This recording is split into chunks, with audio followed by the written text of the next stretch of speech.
Welcome to Sharing the Magic, the podcast that takes you on a journey through the enchanting worlds of Disney. Each week, we're joined by a special guest, whether they're a magician creating moments of astonishment or a Disney expert sharing the secrets behind the magic of the happiest place on earth. Together, we'll uncover the stories, inspirations, and behind-the-scenes tales that bring these worlds to life. So, get ready to be spellbound and transported to a place where dreams come true.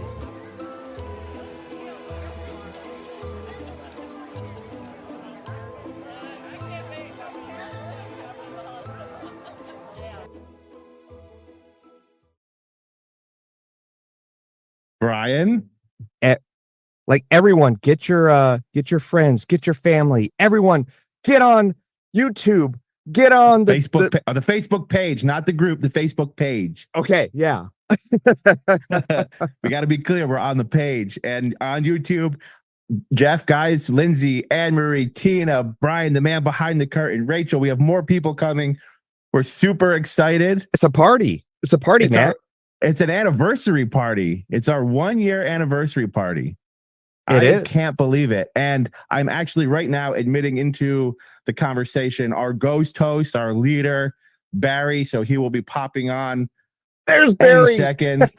There he is. Audio is connecting. So we are getting ready for this. Oh, and how wonderful. We are super excited. Barry, are you there? No. Barry, we are live. We're so excited that this is our first time doing something like this. Yay. I'm excited. This is awesome. What do you think, Barry? What kind of feelings just pop up in your mind? A year from now, we were just a little podcast and we were just did our very best. We all did, but Barry was actually a seasoned podcaster, and then he's sort of the guy that sort of raised us up, and we've had a wonderful year. Barry, what kind of feelings do you feel?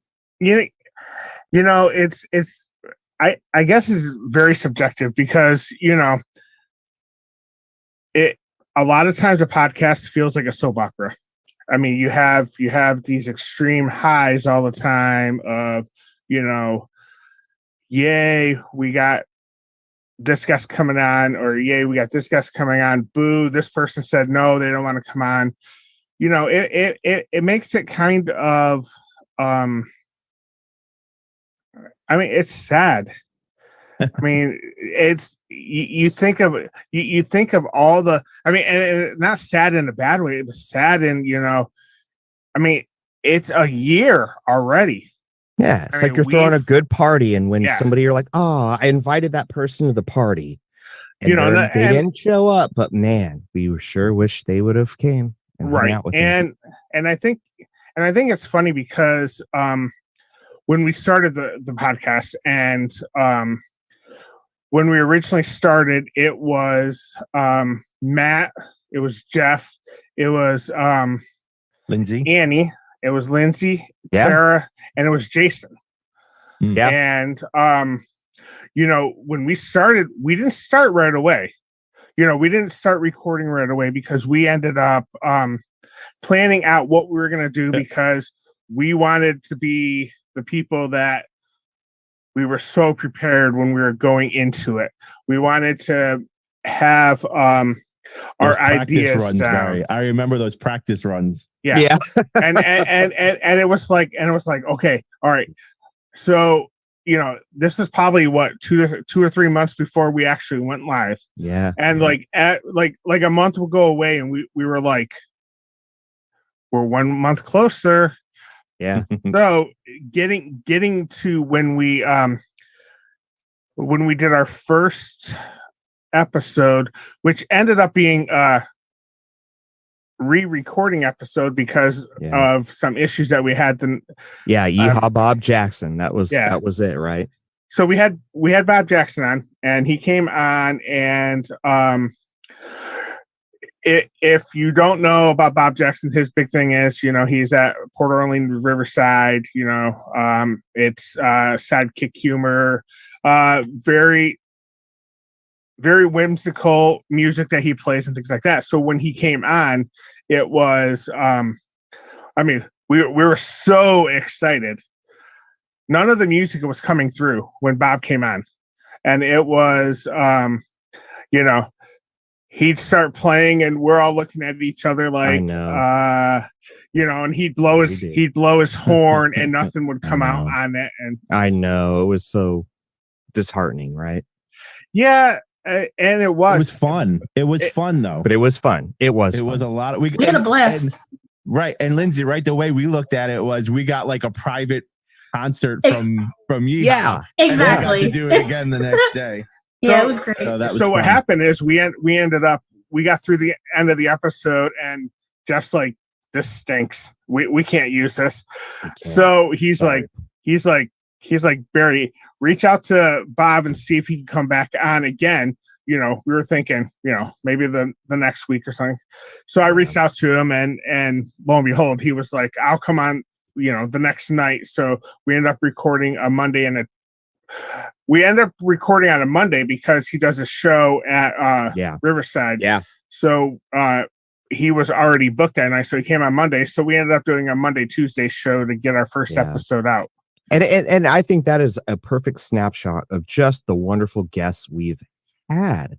We've never had a bad guest. We've never had a bad guest. They've all been just wonderful to interview and to hear their stories. And wow, a year has already flown by. And I am super excited to get our celebration underway. We have a ton of awesome friends from the pod that have agreed to come back and celebrate with us. So Barry, why don't we quickly how about you introduce some of the co-hosts? Because we have that has changed over the course of the year. There are some of us from the beginning. Absolutely. We've made new friends along the way, and let's get some of our guests in. Let's get it going. So, I agree, Matt. So like I said, we started with our basic core group, and through time, people have left. Life takes a toll on you, and one of the big things that we've always said on this podcast was, family. This is just a hobby for us. We don't make any money off of this, things like that. So, we've always had that mantra going into. So, through our early months, we had other people on. We had Tony Rangel came on for a couple episodes. We had Nikki Hendricks on. We had Jenny Everhart come on for an episode. So we were getting to the point now where, life was actually happening. So we ended up getting new people. Like we have Anne-Marie, we have Brian, we have Rachel, we have Christina, and we have Joey that's also on. And we had Tara. She's not here, but she was an original. Am I missing anybody, Matt? That is the crew. They all do wish they could be here. Like Barry said, schedules sometimes get in the way of that. They may pop in a little bit later. So hopefully some people are sick. Some people are just have life happening. But they all do send their love and celebration with us. And they are very excited to see where this goes for the next, hopefully more than 1 year, but we're going to take it 1 year at a time, I guess, Bear.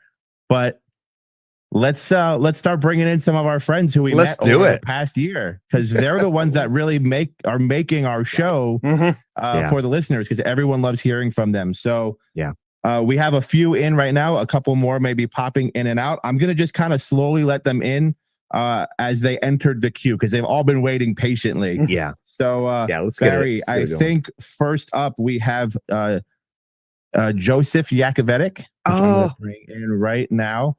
And the interesting thing, Barry, about Joseph is his episode actually is not out yet, because he's one of our most recent recordings, but he was the first one in the waiting room to be with us tonight. So great. It was super exciting to have him here. And here he is, Barry. Hi, Joseph. Hey. It's great to have you back. Unfortunately, I wasn't able to be on your episode that's going to be coming on.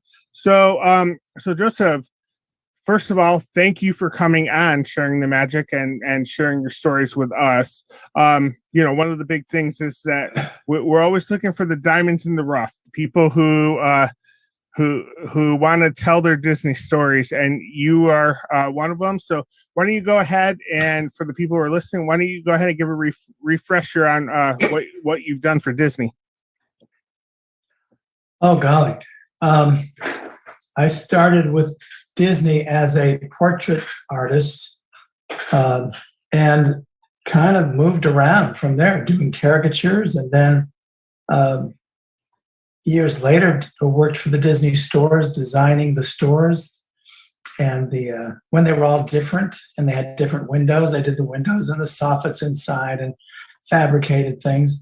And then from there, I went on to work with entertainment, doing concept art, and then working with Disney Publishing, and then working at the Main Street timepieces, the watch shop, doing art watches because of my experience with publishing and performing. And then also started doing live sketches for Disney. And that eventually got me to working with them in fine art. And through all of that, a little bit of designing sets, costumes, props. And in fact, I'm currently illustrating costume designs for Disney on Ice for next year. Awesome. Lots of books, lots of coloring books, puzzles. Right.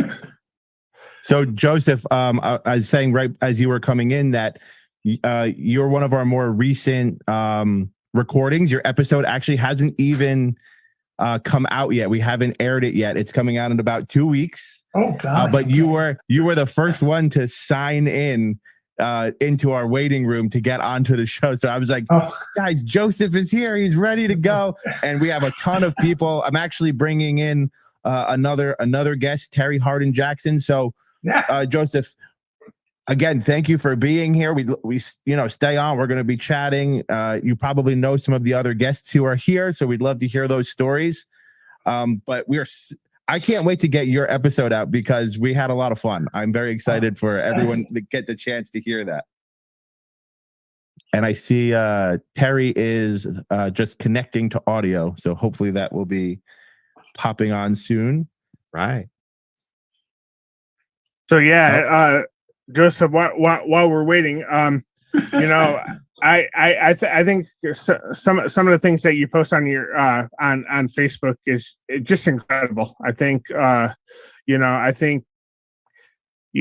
just some of you animators and artists just blow my mind, and it's just crazy to see what you're doing, and I thank you for all your hard work on that. Thank you. All right, and next up we have Terry Hardin. Terry, this is Barry. Again, here's another episode that I wasn't able to be on. This is working out great. I've seen a trend here. A little trend, yeah. So right. hopefully when we get Philo on, that's another one. So we can just keep going. But Terry was on. We dedicated the whole month of August for the Women in Imagineering series. So we were covering some of the lesser known people that worked for Disney and want to give them some credit where credit was due. And Terry was one of them. So Terry, why don't you go ahead and let us know what you've been up to? Currently, I've been up to one thing, and I'm very proud of it. I designed this Star Wars pin, and this pin is for a charity event that I'm very passionate about called Children's Hospital of Orange County, CHOC.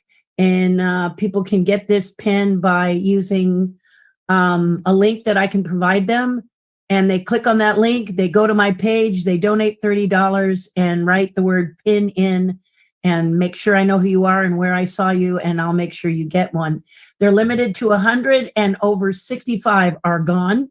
So Wow. it's doing really, really well. And this is all charity. This is one of the reasons it goes directly to my page, is so people can feel confident that it's all going to the charity event. So I can That's put awesome. a link in the chat or whatever, but it's an amazing piece. I'm really proud of it and really happy that it's taking care of a charity that I really believe in. So that's what I've been doing. Terry, the last time you were on, you also showed us some cool stuff that you were working on. You showed us that chess set that we were waiting to hear more and more about. And every time you come on, you're like, look at this cool thing that I did. And I'm like, I love it. It's so cool. You know, it's really, really nice because I am semi-retired, and every artist knows that you don't completely retire. But retirement is really lovely because I've realized that it means creating art without a deadline. Yeah. And I'm just a little bit excited about that. I really, really like just creating to create and taking my time and enjoying the whole experience without worrying about meeting a deadline. So I love that quote so much.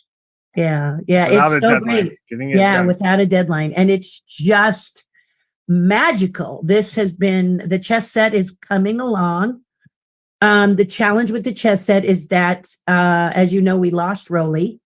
So now that we don't have our captain, we're trying, people are trying to figure out what exactly we want to present, and does she feel the same way, his wife, about that. So I'm just chugging along without a deadline, making them and knowing they will get produced, but how we just, at this point, we're not sure. So it's just lovely. Thank you for having me. Thank you for coming back. Oh yeah, all Matthew and all. It's great. It probably would have been a lot better if I was actually here for that first episode. But Barry, Terry's just real quick. I know we're going to introduce a friend of Terry knows as well, Philo. But Terry, you had the honor of being our longest single episode, because we had so much to talk about. It was the longest single episode, and it was so much fun. We just kept going, and it was great. It was such a great conversation. Wow. We did, Matthew, and that happens with a lot of podcasters. They go, "Well, we'll come back and do a part 2," and I say, "Of course you can. There's no reason to cram it all in one. And thank you for that." If our listeners didn't get a chance to hear that, Terry was back on episode 15, so she was one of our earliest ones. But we do have another guest that has joined our celebration here, Barry. We got Philo. Yeah, like I said, another episode I missed, but Philo and I have been 3 for 3. pretty good friends on Facebook. So, Philo, my friend, how are you doing tonight? I am doing very well, thank you. Why don't you have your picture up, Philo? I don't know. Mystery guest? Oh, the video is off. That's why. There he is. Oh, there he is. So much better, honey. All right. Nice to see you again. I think this is the most I've seen. This is the most I've seen Terry in a couple of years now. I know, and semi-retired. Now I can come out and see you where you are, right? And I agree with you. Being semi-retired is great for deadlines. Mm-hmm. There is no such thing as a deadline. Yay! Last time I saw Philo, I had hair. That's right. Wow!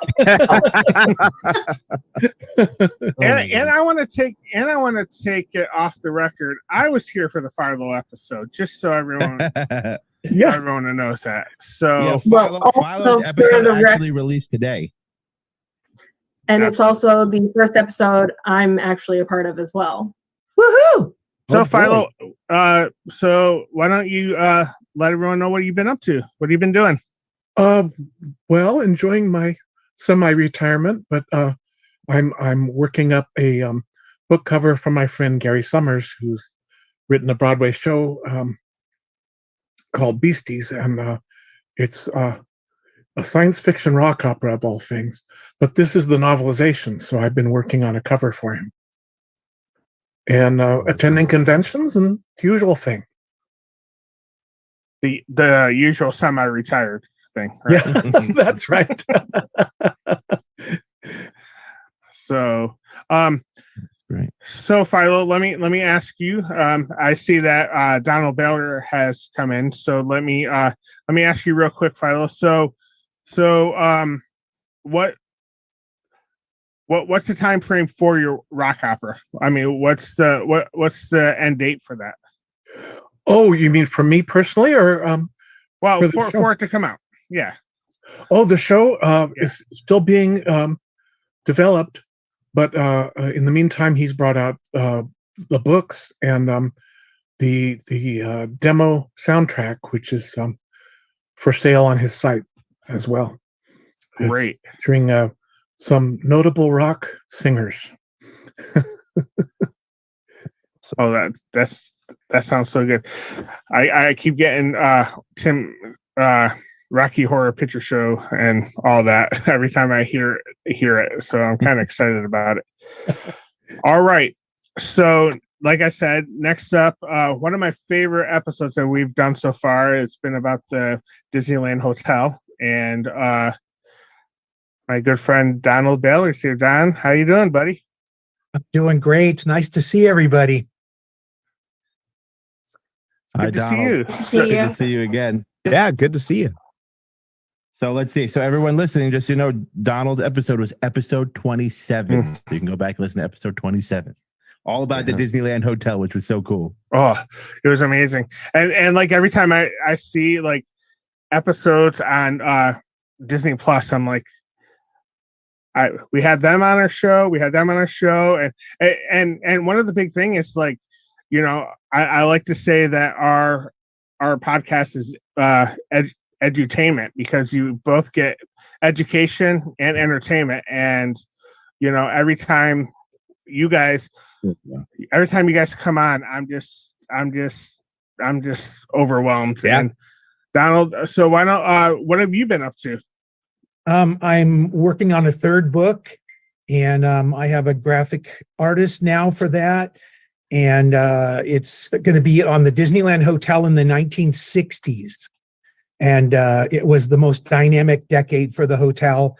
I have to find a way to whittle down 1,400 photographs, because that's what I have currently slated to use in that. And I have to somehow reduce that.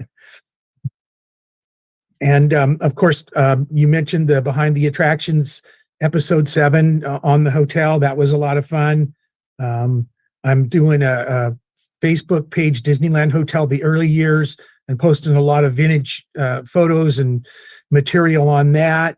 And there's another project that I'm working on that I'm not allowed to talk about yet, but it's about Disneyland's opening day. I have film footage in color filmed by Jack Rather on July 17th, 1955. And it's something related to that, a project related to that. Exciting. Yeah. Oh my gosh. So Okay. I have so many more books that I have to buy, and now I have to wait for this surprise project to come out. Okay. This one isn't it's not a book. The opening day stuff is not a book. Okay. So Okay. I'm really thinking that Disney Plus needs to come up with like an American Pickers, but for Disney, because I can just imagine going into all the stuff that Donald has, you know, because every time he says all that, I mean, and all you Disney people, I mean, I can just imagine just picking your brain for an hour and then still wouldn't even scratch the surface. So yeah, I have, my wife calls it her kitchen. That's my collection, because I never rebuilt her kitchen. I kept buying Disney stuff, and she's still waiting for me to redecorate her kitchen. But I also have some of the hardbound books available. I think I have 7 left. If anybody wants to get hold of me through my website or email or something, smoke signals, whatever you want to do. We'll put links up. Donald, thank you so much for coming on. I know that you said you might have to pop out at some point, but we really do appreciate you coming back on and chatting with us and teasing us with these projects. I'm sure every one of you that's on right now and all the rest of our guests, you have something up your sleeve that we don't know about, but we will refrain from trying to get it out of you. Well, I don't know if Jeff will, but we'll try to refrain from getting it out of you. I know everyone knows me. Yeah. You guys are Wow. awesome. Thank you. You guys are amazing. When Thank you. Bill's You're here, I amazing, can't Donald. shut up. All right. So our next guest, I'm gonna let Jeff introduce. Since, Oh my gosh. since Jeff So- will be tripping over his mic soon enough. So Jeff, go ahead. Worse, no man. Maybe I will. So this is the Disney legend Bill Farmer, who if we go back into our old interviews, I was just tripping over myself. Oh my goodness, Bill Farmer, and I remember, so I'm wearing a shirt that I gave Bill Farmer back. Yeah. Well, Oh, that's yeah. where that came from. Yeah, it came Okay. from me. Yeah, There you go. back in Lexington. Love that shirt. Well, it came from Lexington, Kentucky, and that's when I met Bill the first time. And I was so nervous, and I was like, "This is Bill Farmer," and I remember I said, "Bill, I got a shirt for you. I hope you like it." And Bill's like, "Nobody ever brings me shirts." And That's true. That's true. and I told Bill, I said, my great cousin was Pat Buttram, and so he was my That's great. right. Patso was I met him just when we did a Goofy movie, but he was a great actor. Yeah. And he's a fun voice to do as well. He sure is. And that got me just really, I grew up imitating Pat Buttram because I knew he was sort of in my family. And then when I found out you were, you love Pat Buttram too, I said, Absolutely. Well, maybe I can do the Goofy voice too. Well, I don't know. And I always say, I said, I had a dog that I bought a little Labrador. And, this is the story of how I kind of fell in love with your voice. And I had a little Labrador, and I ran out of. He loved it, listening to Disney songs, and I ran out of songs to sing him. And then so I started doing Goofy, and I'm like, oh well, okay, well this is wonderful. Goofy's dog. So Oh man, he's a good doggy. he doesn't talk, but he does chew a lot of things. Really does. Well, I love your doggy.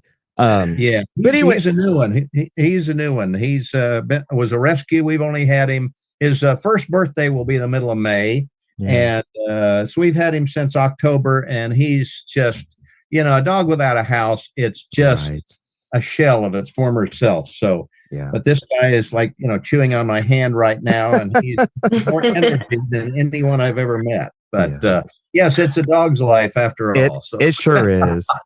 And Bill, your conversation with me was just so meaningful, and it was just so heartfelt, and it was the first time where it was, when people was like, "Did you do your Goofy voice for Bill?" Because I think I said this to you, Bill. I said, "There's nobody in the world that studies. I don't study Goofy's voice. I study your voice." Passionately, intentionally. There's been so many nights staying up to 3 a.m. where I'm like, I don't want to, because your voice is the Goofy voice. And for me, Pat Buttram, there's a lot of overlap. There's like, Pat Buttram's like, well, the evil sheriff of Nottingham, you're like highs, but then Goofy there's a highs and lows and highs and lows. I think a lot of, that's exactly how to do it. You got to go way up there and down. Down too. Yeah. And you are just the Goofy voice. I think the world of you. I got another shirt for you, Bill. I got to send you. It has Goofy and Pluto on it. Oh my gosh. Yeah, we always forget Pluto, but he's a great character. And you do that too. So I got to send this to you. I'm going to shut up. I love you, Bill. You are my hero. I just think the world of you, and thank you so much for doing what you do. And gosh, I'll turn it over now. Okay. Sounds like an idea. For those of you listening, Bill was out of all the guests we have tonight, Bill, you were our earliest guest. You were on episode number 3. You were one of You were one of the first guests we had where all of a sudden a lot of people that were listening were like, oh my God, you got Bill Farmer on the show. Yeah. And then everybody else after, like, we started getting more listeners, and it was, oh, I saw Terry, I listened to Terry Hardin, and it was so great to have you on, and we super appreciate it. Stick around, I know Jeff's gonna want to talk to you. No. I gotta respect Bill's time. We do have another guest that just popped on. I know he's gonna be with us for a little bit. And it's also a special day, I believe, for our next guest. Ooh. Happy birthday, Mel. Hey, guys. Happy birthday. Hey, What a birthday party. Thanks, guys. I didn't know I was going to have such an illustrious birthday party gathering. We kept it a secret. We didn't tell anybody. So how's it going, Mel? Why don't you tell us a little bit what's been going on, and a little bit about yourself and that. So for the people who haven't heard the episode yet. Oh, sure. Yeah. I've just been drawing like the wind, man, when I'm not flying, kind of in between trips from Medellin, Colombia, and heading to Italy next week, and actually heading to Sacramento tomorrow. But we are with Storyland Studios, and we've got a bunch of motley crew, former Imagineers and Universal creatives, and everybody and their mother, kind of designing theme parks and future cities around the world. So we just kicked off another Epcot in Florida last week, 1,000-acre master plan for a city that could and should be. And we're just having fun, following Walt's footsteps, and learning from the brain damage of the masters that trained us up. So, Mel, after we recorded, I started following you on Facebook, and I can't get over like how many different places you've been to and all these different projects you're working on. And you're like, yeah, we're building a city. And I'm like, we're just building a city. It's, it's no big deal. Everyone does. Well, designing is different than building, but right. It takes, we've got a small army. We've got about 150, team members on the Storyland crew. But that is a tip of the spear compared to what it takes to actually get the stuff built. So for those of you, again, listening, if you want to catch Mel's episode, that was episode 33. And it was another great episode. Every one of I say the same thing. I know I'm repeating myself. I apologize to all of our guests, but you just hold up a sign that says, great episode. Great episode. You were great. Have a name tag, right? Great. Awesome. Great to be with you guys. We appreciate it so very much. And on your birthday, again, thank you for taking the time on your birthday to come back and support us and be here and celebrate, and all our guests. Oh my goodness! It could keep me younger, right? Well, what do you expect for an 18-year-old? Come on. That's right. Yeah, that's how I stay 18. Sleeping on planes and being on podcasts on my birthday. Yeah. There you go. And Mel, before we jump up, why don't you give everyone your podcast so they can follow you on that? Yeah, thrilled to. Themed Attraction podcast. Again, we got to get you on there, Terry. It's a bunch of former Imagineers, and that would be lots of fun. Yeah, we had a blast with Don and Tony Bruno from the Disneyland Hotel, where I actually started my career when I was still in film school as well. It's an honor to be on yours, and love to have a couple of guys on ours. So. All right. Our next guest. Yeah, Bill Cotter back with us. You also can find him on Disney Plus shows as well. Bill Cotter, how are you doing tonight? Doing fine. Another beautiful day in paradise. Great. Paradise is not a bad place to be, I think. Right. I reckon. So, Bill, why don't you go ahead and let the people who are viewing in and some of the people who haven't heard the podcast, what have you been up to, and what's your future plans? Well, lots of things going on right now. Folks not familiar with it, I went to the 64 World's Fair a lot as a kid, which is what led to my going to work for Disney later on. And this happens to be the 60th anniversary of the World's Fair. And, you try to think people would notice it, but everybody's sort of like, oh, it's right now. So as soon I might have to take a break from this because I got a photographer coming over to take pictures of me and some of my World's Fair stuff for a Long Island newspaper. But all sorts of World's Fair celebrations and things going on, and well, just enjoying my own trip down memory lane when I was 12 years old, and the whole world was bright and sunny, and I'm still waiting for my underseas hotels, but other than that, everything's pretty good. Yeah. So if you wanted to catch the episode, that is back on episode 28 that we had Bill on. So again, Bill, thank you so much. Matt is so coming on. It's like you're a history teacher or something, Matt. It's like that, right? No, all our history. I made sure that I wanted to be able to, plug where they can go back and listen to all of our guests and hear the whole story if they haven't had the chance to, or not the whole story, part of the story, because I know we say it when we record with you, but we have to have all of you back because I know there's a lot more story that we can get out of all of you. Yeah. And Barry, I love all of our guests. We just let somebody in that created a story that I loved, and I know I spoke a lot about it when we recorded our episode. Who might that be? Did he not come in? He came in. I was waiting for you. I knew exactly where you're going to go. So we have Jerry Reese. I was super excited when Jerry Reese is great. When Barry told me that you were going to be one of our guests, and I was like, oh, I can't wait to talk about this because it was a movie that I loved when I was growing up. And of course, that's The Brave Little Toaster, but I was super excited that you're here and you're back with us. And how have you been? What have you been up to since we last chatted? Good. Pleasure to be here amongst all these wonderful people. Gee, creativity pouring off the screen. It's amazing. Just been continuing to pursue the illusion of life everywhere. Story, character, emotion, human connection. And there more and more tools are evolving to help us do that. And I'm just diving in and trying to shape all of them to be our next canvas. Hey, Matt, I got a crazy thought. We have all these guests, we have all these people here, and it just occurred to me that some of these people might actually know some of these people. Yeah. Right. Yep. So let me bring in our last two guests that we have, because we do have more waiting. Yeah. But I know that some of you know each other. But do we want to? Here's my question: do we want to create a little pocket to say, like, "Hey, Jerry," somebody else, not me, but like somebody else, yeah. Like, I know Jerry. Just do we want to create like a definitely jump in, space? Talk to each other. Hi, Jerry. For our guests. Hi, Jerry. So hello. There we go. That's what I'm talking about. No, hi. It's like romper room here. Yeah, I think sometimes everybody knows each other. And right. Nice.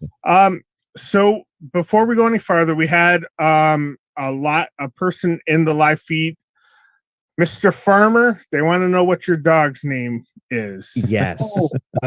My dog's name is Skipper, and he was actually a rescue. He and a sibling were put in a dumpster by someone that kind of had lost it, been rescued, and through a long series of events, we were without a dog. We lost a dog about a year and a half ago, and my daughter-in-law knew that we were looking, heard about this dog that was put in this dumpster, and we came over. We fell in love, and he was running around the front lawn, and he's just captured our hearts and most of our furniture too. And he's just adorable. But he's such an odd mixture. I even have to have it written down. We did a DNA to find out what kind of dog he is, and he's such a mutt. It's just incredible. Let me see. I can read the DNA thing we did. Getting the saliva sample was the hardest part. We've done that because he was like eating your Q-tip. But according to this, he is 21.5% American Bully, 20.5% Chihuahua, 14.9% French Bulldog, 10% Bulldog, 8.2% Maltese, 7.5% Poodle, and 7.2% American Pit Bull Terrier, and about 10% other things. Wow. Maybe a cat in there. I don't know. So he's interesting. Mix. Definitely, he's definitely a mutt. Yeah, we call that a Heinz 57. Yeah, exactly. They're the best. 58, I'm not sure. That's great. So for those of you, just so you know, Jerry Reese's episodes were actually, that was our first split episode.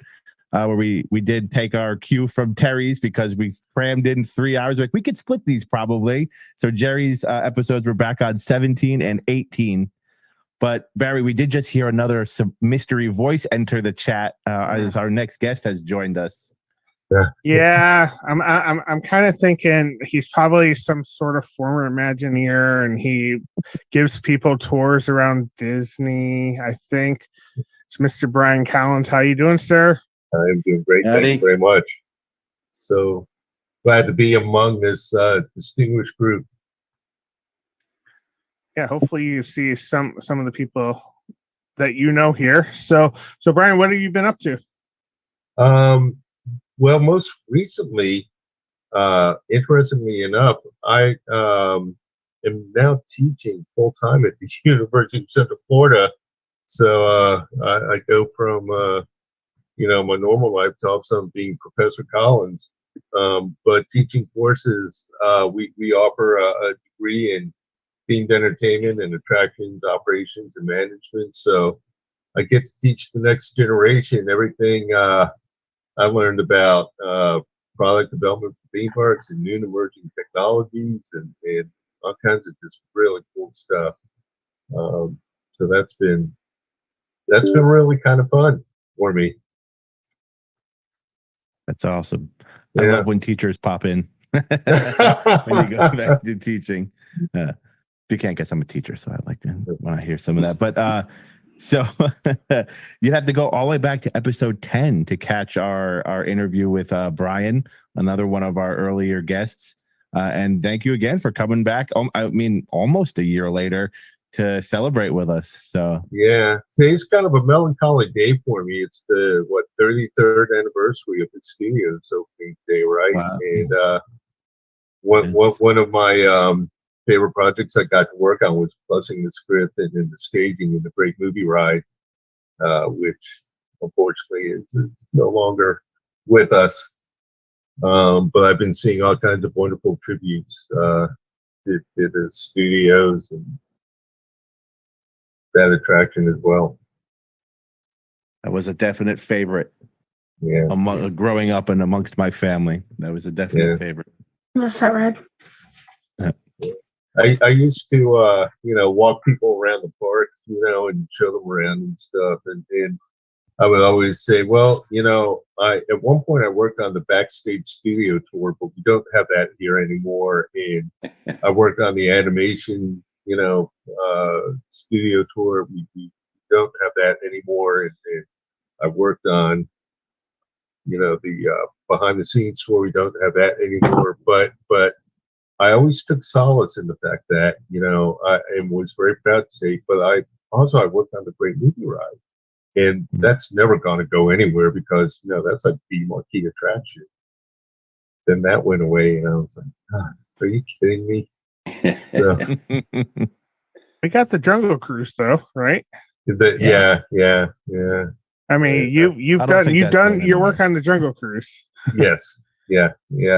I helped create Albert A. Wall and his radio broadcast. And, some love Albert. That puns and things like that. So it was fun. And I worked at Disney Animation in Florida. We used to sneak over there and take a ride on the Great Movie Ride. Yeah. We heard some amazing stories from all of you.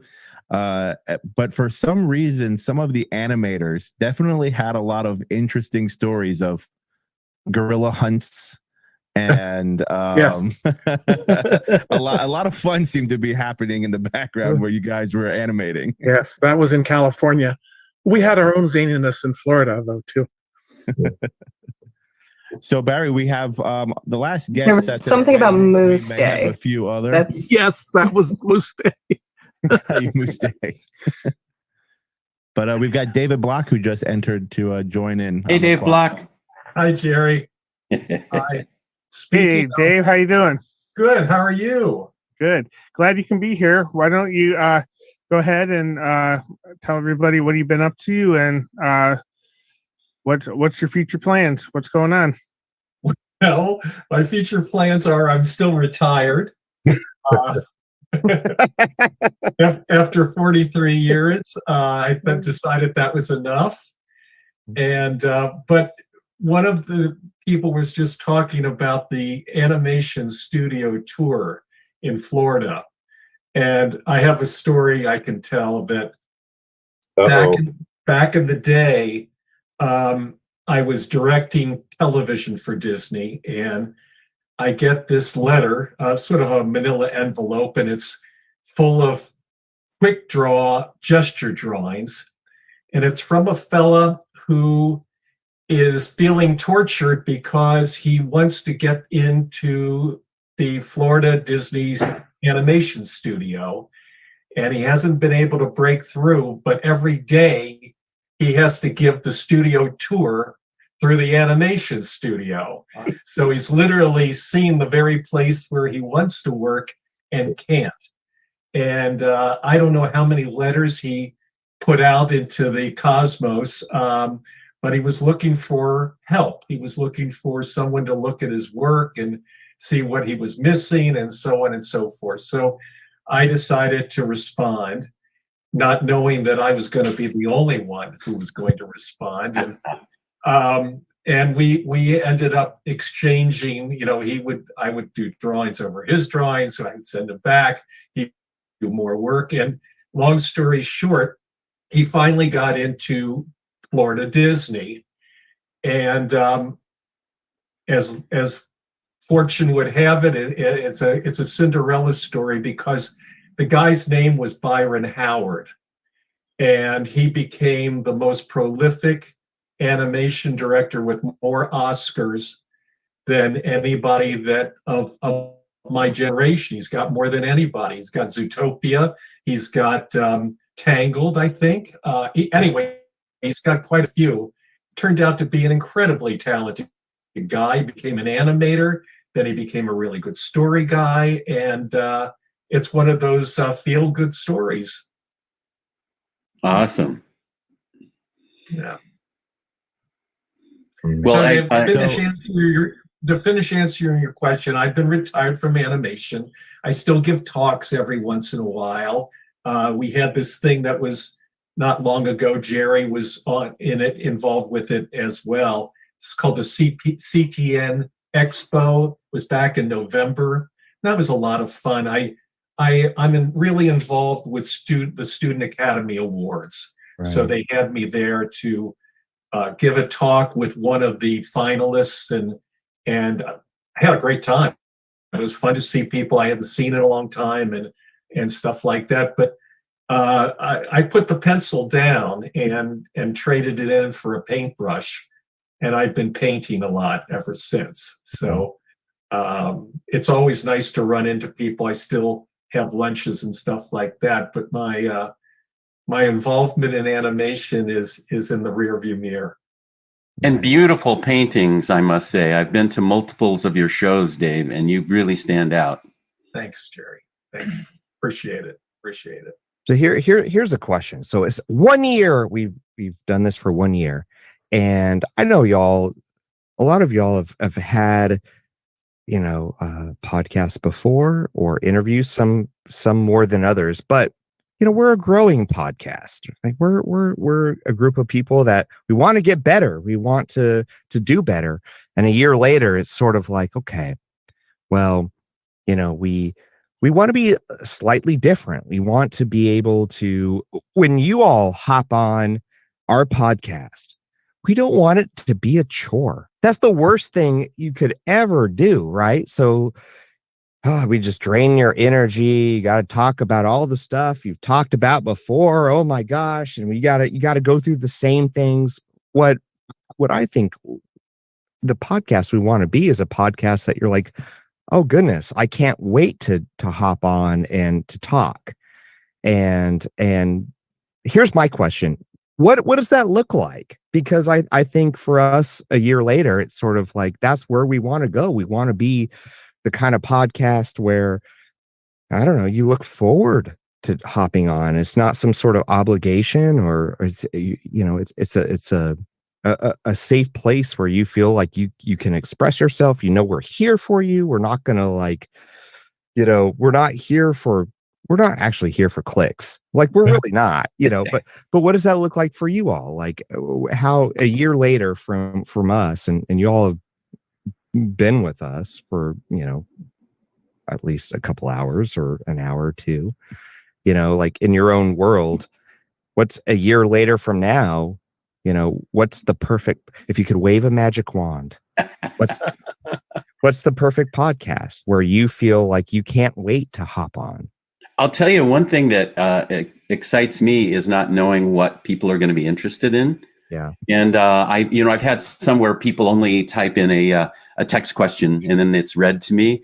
I love a situation like this where you see everyone, and especially for people who tune in and they want to ask a question. I love it if they can pop their camera on. I get to hear what they're interested in and have them do follow-up questions and stuff. Because I don't know what, you're right that we are used to telling certain stories, but they take us off the beaten path when they start asking their own questions because people have their own interests. Yeah. I love it. That's a very good point. Yeah. I also, really enjoy like a lot of you folks. I don't think I've ever really kind of met in person, but I know your names for sure. And for me, that's like really kind of fun to kind of get a chance to maybe do like panel style podcasts where, we get a chance to kind of meet and, reminisce because it's really funny. A lot of us who worked in WDI, have worked on similar projects or sometimes the same projects and didn't realize it. And kind of being able to go back and talk about that and compare notes and this guy or that guy or whatever. And there's some really kind of fun stories that come out of those kinds of interactions, and just getting to know, some of my peers and colleagues here would. Logistically, if you could get two of us on at the same time, then we start playing off of one another, and a lot of times we'll crack each other up. So it becomes even more spontaneous. So David, two animators walk into a wall. Or even worse, two voice actors. Or even worse, two voice actors. Oh my goodness. Right. That's a podcast in and of itself. You gotta sell tickets to that. For instance, if you get two voice casting people together, they're hysterical. I mean, they're just really funny people naturally. And recording sessions were some of my favorite things to do because you're seeing icons work, close and personal, but they're generally really funny people. So if you maybe could get two people together, that would be really cool. I think sometimes that might be, I think that you could do that and that would be great. I think that one of the things that I enjoy more than anything is someone wanting to know, and I'm finding that I'm answering more than anything, is what did it feel like? Yeah. Not so much what is your body of work? I did this, I did this, I did this, I did this. Right. Blah. Honestly, it's wonderful. It's exciting. It's fabulous. But I think most people out there kind of want to know, what did it feel like when you found out you became an Imagineer? What was it like meeting and working experience. Imagineering is collaboration. And one of the things that makes Imagineering very special is that you have all these superpowers and very little ego. Yeah. And this is a really wonderful place for creativity to flourish. And from that comes a lot of great magic. Yeah. So for people to understand that it's not about you, it's about the collective. Yes. That I think is something that you could dig deeper into and make that actually, work. I think it's great if you have a couple of people on. Right. You have to be a little bit careful with a couple of people, because I'll tell you, when we get together, we like to dish Disney dirt. And you don't want that. You don't want that on a public. We're pretty tame, though. We're like. Well, you're tame. I'm tame, yeah. Okay, so the difference is when you get together and you start dishing the Disney dirt. When you're together, you don't want that on a public channel. So absolutely, it's more of a thing that you put behind Right. a closed door. I have I to. can't tell you how many times Terry and I have done that too. Oh, we've had a blast. But I got to tell you, Bob Gurr, Rolly Crump, Marty Sklar, Tony Baxter, and me at dinner. I barely said 2 words and laughed my backside off because it was all the Disney dirt. And I love that, you know, behind the scenes stuff. But it has to be done with great. It does. Done very, very carefully, and in a public place, you got to be careful.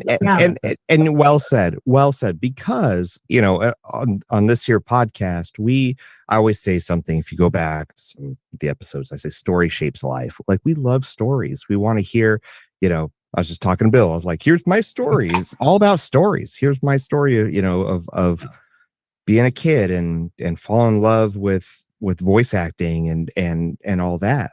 And what we invite every guest to do here is to tell their story. And I think the stories that shape, you know, we all have our stories, and that has shaped your life. Well, let's share them. And that's sharing the magic. So it's like, it's sharing your story. And guess what? I mean, when you hear other people's stories, it's beautiful. It's inspiring. Now, you're right. There is a place for vulnerability, but we are in a place where we don't want to.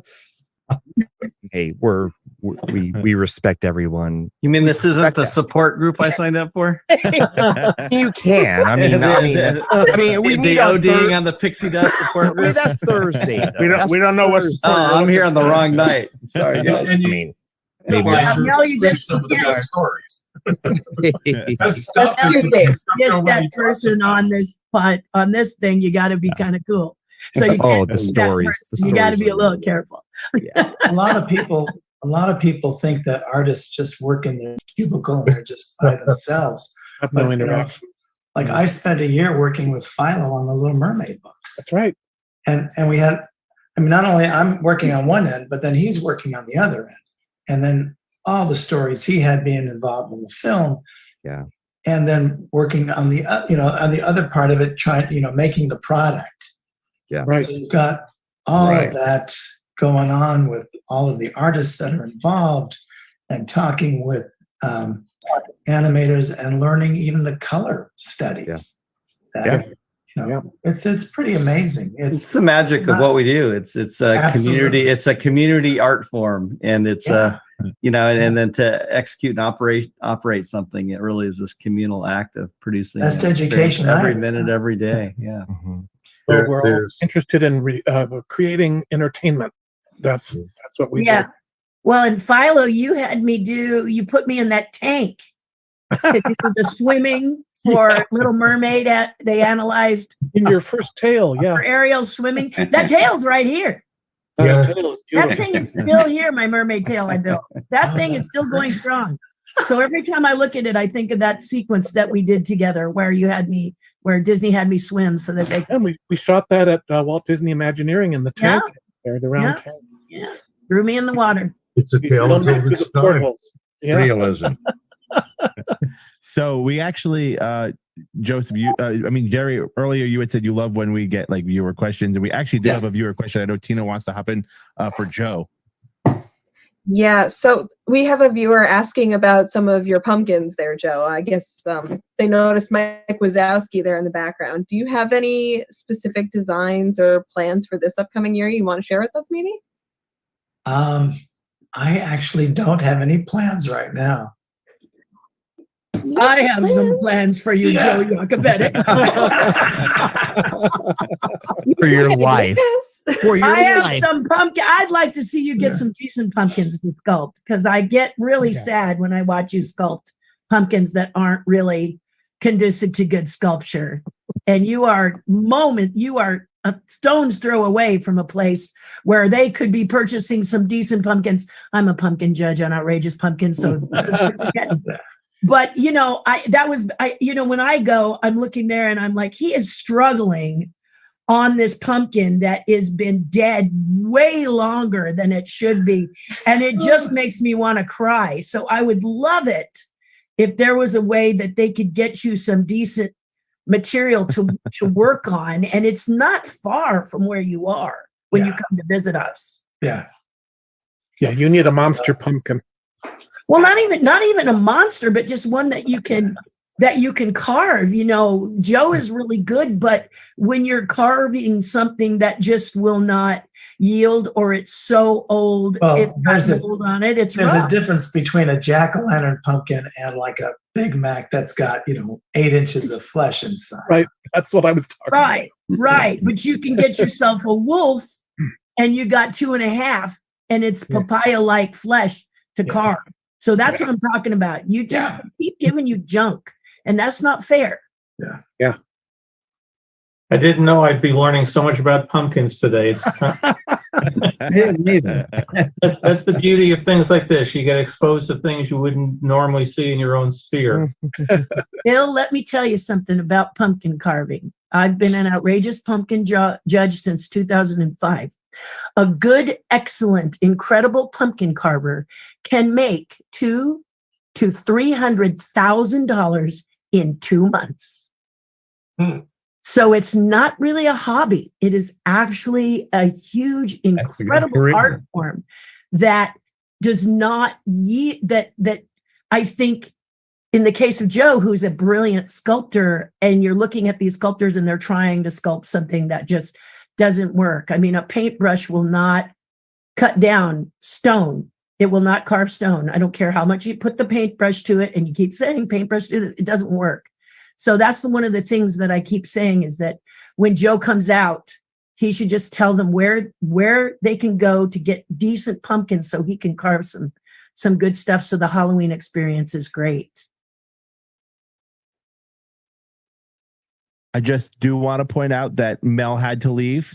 He just popped out. It is his birthday, so he's off. Stop celebrating. But we did want to say thank you to Mel for being on and coming with us again to celebrate. So just wanted to throw that out there. But please continue these conversations.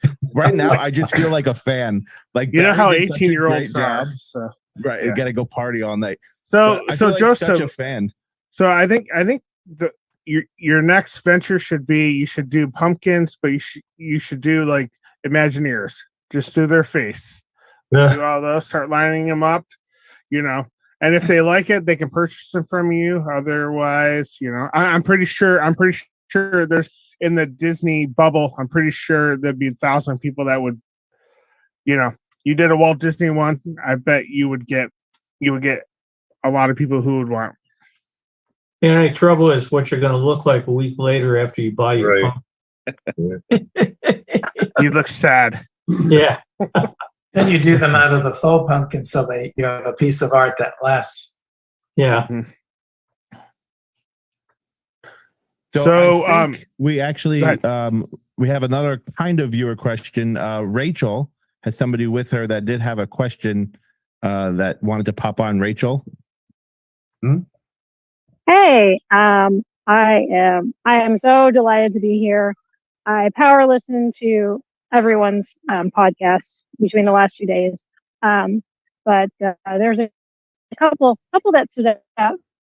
Terry, I just loved your interview. It was amazing. I want to go start a second business. You're so motivating. Thank you, Rachel. My daughter is 15 years old, and she had a question for Mr. Farmer. Okay. And her question is Goofy a dog or a cow? Oh no! I know this is a huge debate. Oh, not the question, Bill. I'm so sorry, Bill. So maybe we're so sorry. Just a short, condensed answer. It would be great. Yeah, of course.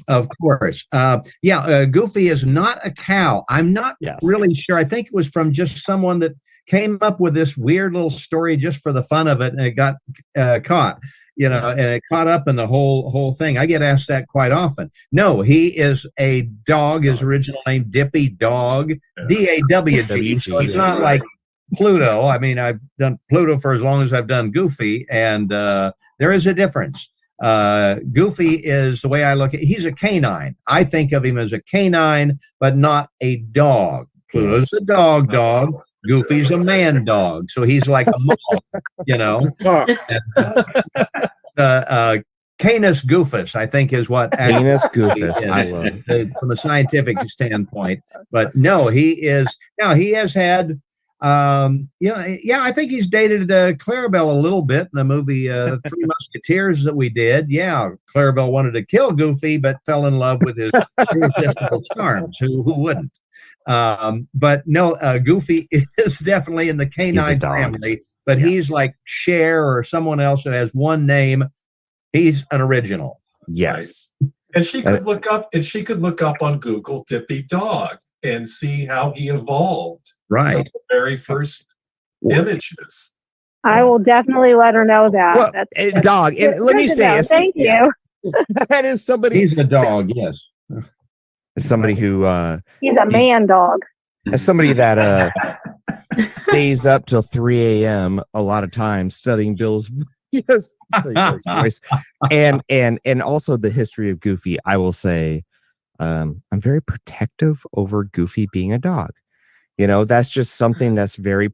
I know there's something strange with Goofy where there's a lot of time people want to be sensational, where it's like Goofy's a cow. Ooh, like I've never understood that. I know, and it's bizarre. clickbait, and it's not. It's like this is clearly Goofy's Dippy Dog, right? So you had Petrokovic and you had Dippy Dog, and this is the history, and it's very, very accessible and easy. But then everyone's like, "Is he a cow?" No, he's not a cow. It drives me nuts. But ultimately, he's a drawing. So yeah.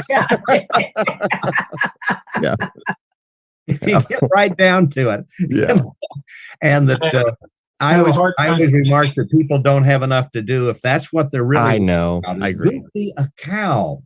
Okay. I don't Goofy taking Pluto out for a walk, though. If there you go. Takes Pluto out for a walk, you'd be a little confused. Well, yes, but no. I have a whole thing about that too. Like I call it my Goofy apologetics, where it's like I have like, okay, here's the answers. You know, like this is my world.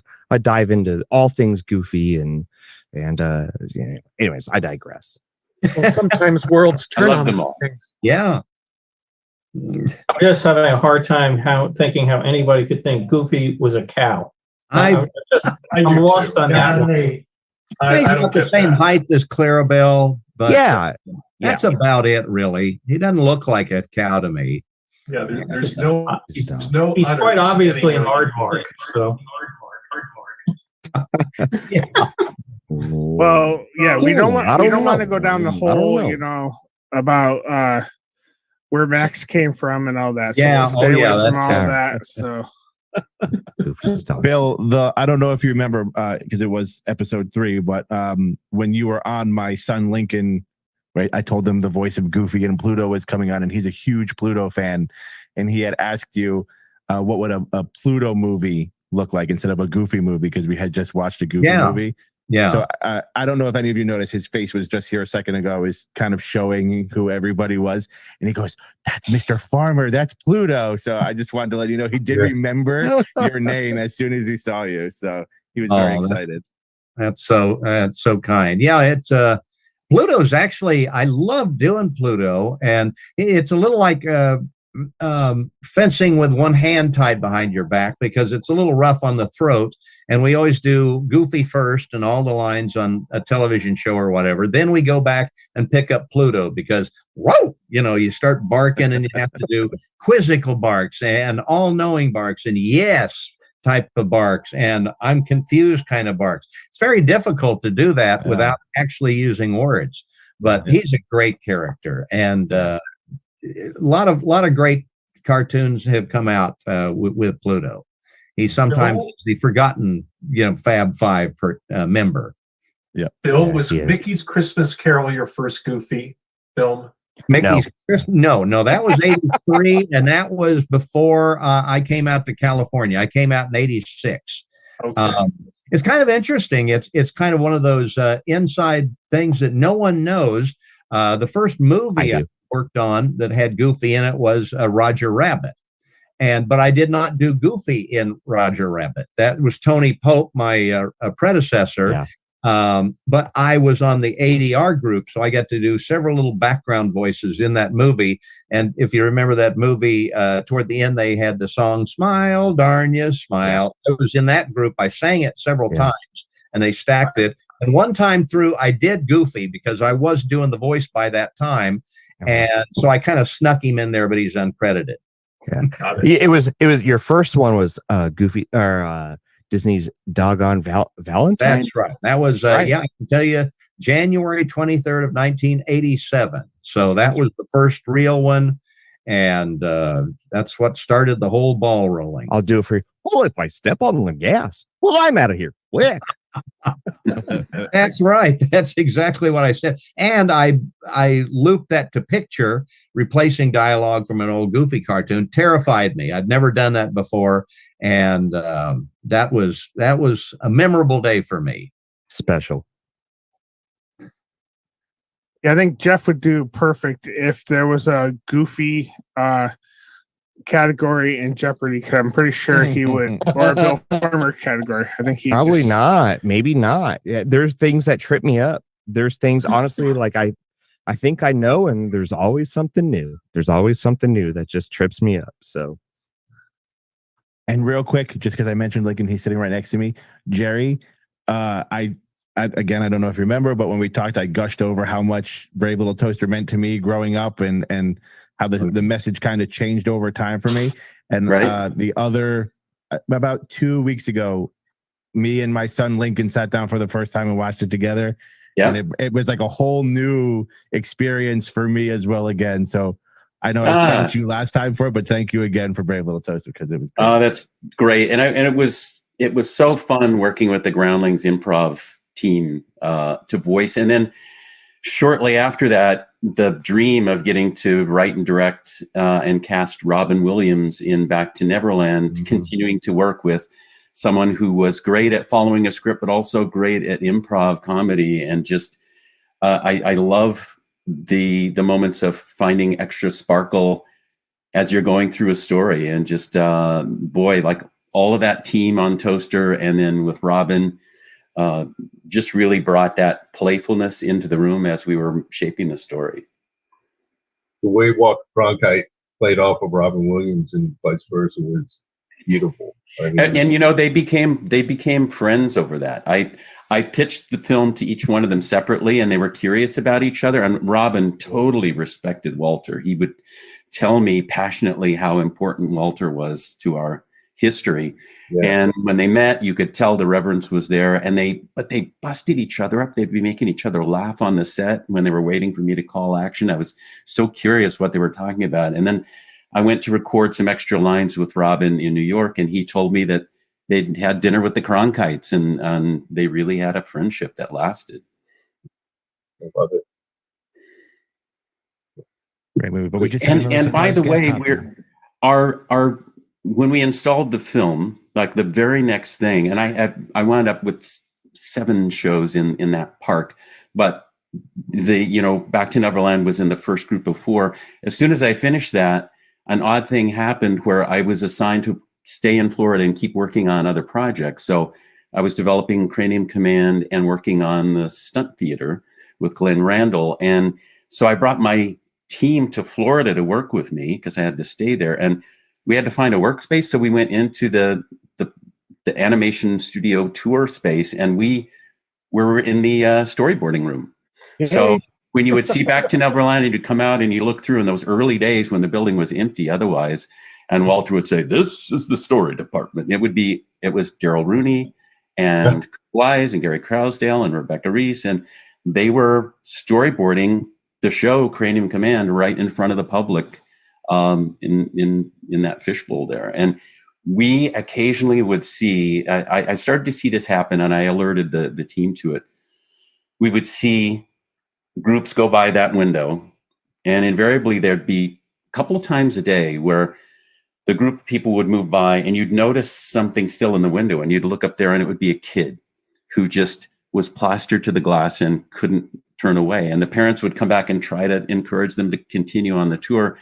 So one of us would volunteer and go out and meet them and talk to the kid and go, we noticed you were interested. What's on your mind? And they would usually had some dream of being an artist. And so I would tell them, I used to be you looking through the window, and you can do this. And then that was the first thing. And then the second thing is I would talk to the parents and say, I'm serious.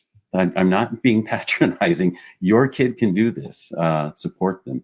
And then I've had, over the years, a number of people mention that they got into the business from going to that whole park, and also from seeing Robin and Walter explain the process and getting caught up in it. And so it's been wonderful to see some of the ripples coming back from that.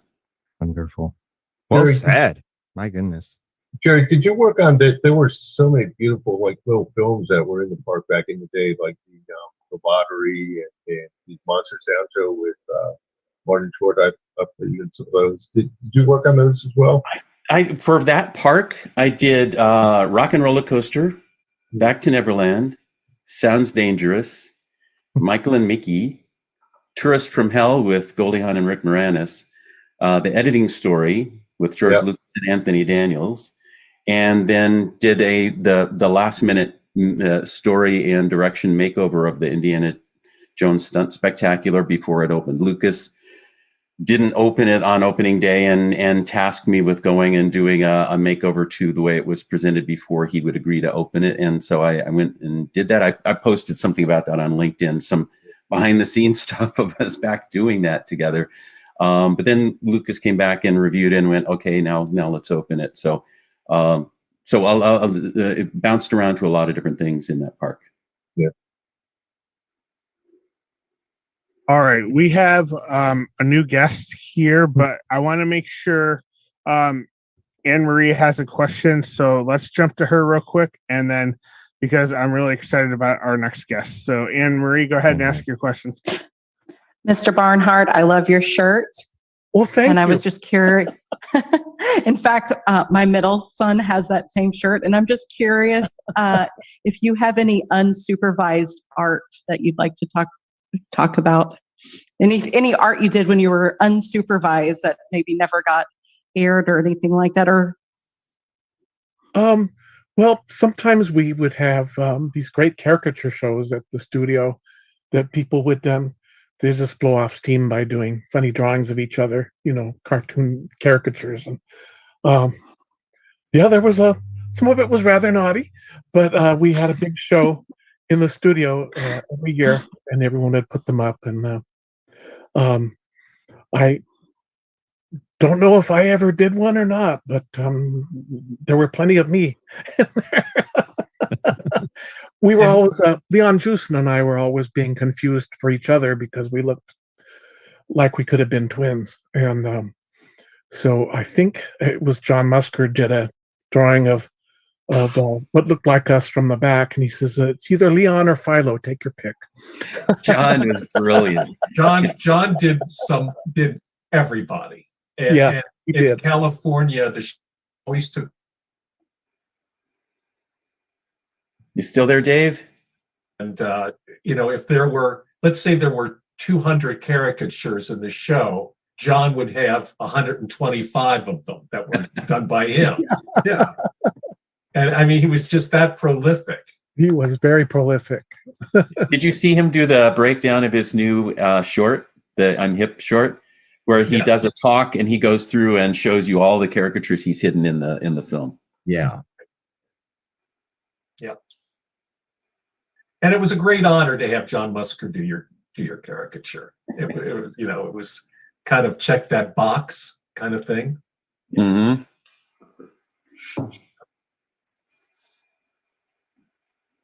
All right. So I think Here we go, Jeffrey Barnes. The best is Sorry. here. I just don't even know where to start, so I'm just gonna come out and say The it. doctor is in the house, Barry. Dr. Disney's in the house. Here we go. Jeffrey Barnes, tell us all about it. How you doing, my friend? I'm doing well. Happy anniversary. Happy May 1st. Happy May Day. And I see a lot of familiar faces and friends, and the Terry Hardens of the world, who I had breakfast with a little less than 2 weeks ago, breakfast and dinner, and That's right. great to be with you guys tonight. We super appreciate you being back. So Jeff's voice is probably very familiar because very far back, right after Bill's episode on episode 3, Jeff joined us for episode 4. He was one of our first guests. And Jeff, you are actually, we've been trying to like remember all the different things that happened. Jeff is the first guest to return to the podcast to record a second episode, which has not yet released, but it will be coming out in a couple of weeks. So we are the first sequel. The first sequel. And he was so dedicated and he was so great because he was actually in the car driving home from like Disneyland, and he's like, I'm gonna still do it. And he was in the car and it was great. He was not driving. I made sure to point that out he had somebody driving him, and he was here with us, and he's here again. Thank you so much, Jeff. We appreciate it. And if you're counting, I missed this one as well. So I know we're and I'll say this with Jeff, like every time he comes on, it's always like, we always go through this rabbit trail where I'm like, that's a whole other podcast. Can you please come back on? Can we do a triad? Can we do, it's like, part 1, 2, 3. And we always go to a place where it's like, okay, we got to do this again. And we do, which is wonderful. I think it's great. And I think it's a reflection of the quality of the host and the great curiosity and the willingness to ask engaging and entertaining questions. And I love Walt and I love the parks, and for me it's really about how we can take that love and then leverage it in both our professional and personal lives. Well said. So Jeff, I wanted to congratulate you on your debut of your docuseries on the History Channel. Thank you. Of how Disney built America. It was great. Loved your segment. Thank you. That was it was kind of a really surreal week because we had the Disney fan club breakfast/dinner, which is where I saw Terry, and then a week later we had the How Disney Built America series come out, and it's being well received, which I think is great. A lot of varying and interesting contributors to that, and I think the other thing that I find fascinating, and if you follow any of the social media stuff, you probably come across this yourself. Like people are a little tweaked over how they handled the Mickey origin story, because it's not the classic, Walt's on the train coming back from New York and pulls out the pad of paper and sketches the story and shows it to Lily. There's a piece of that, but then they take it a little further and really have Roy a part of it and Ub a part of it, and people are like, well, which is it? And my answer to that is, well, there's a park bench in Disneyland that claims to be the bench that Walt was sitting on, but then there's another bench at Griffith Park next to the merry-go-round that claims to be the bench. And if you go up to San Francisco in the Disney Family Museum, guess what they have? The bench. So which one is it? And the answer is that these stories evolve and they become legendary and they become mythical. And Walt Disney himself, quoting Mark Twain, said, never let facts get in the way of a good story. And that story, Walt told it in a rather successful and succinct fashion. And it's not either or, it's probably both and. Did everybody get to see the items that were put up for auction from Mark Davis's estate? Was everybody aware that happened very, very recently? Heritage House was. Oh yeah, I heard about it. It was unbelievable. I mean, Mark kept everything. I mean, a staggering. I think they said there were 1,800 items that were auctioned off, and it was like every year at WED you'd get the little pin that would say, Mark or Jerry or whatever on it. He kept all of them. He had bushels of those pins. He didn't throw out anything. He had an Abe Lincoln hand. He had a piece of Automania, the car. He must have had several storage lockers because the volume of stuff was staggering, really staggering. Oh, amazing. Yeah, I believe they actually have more that they didn't put it all in that last auction. Well, they sure had a lot. It was unbelievable. Yeah. I He was a love real hearing back- he was about a you, back like rat. Yeah. I love hearing about the memorabilia that some of us might not ever get the opportunity to enjoy or see, that you guys probably have from your careers, right? That you've held on to, that means something to you. Does anybody have something that's just like just so near and dear to your heart? You're like, this is my prized possession when it comes to either what your work was or Disney memorabilia or anything like that? Like, do you hold on to stuff, or is it you just kind of create and it might go here or there? I see Terry nodding her head. Yes, she's got something. Yeah, We hold on to stuff. Yeah. So I have a scrapbook that I just got. My dad passed last year, and I'm executor of the estate. And I pulled out a scrapbook.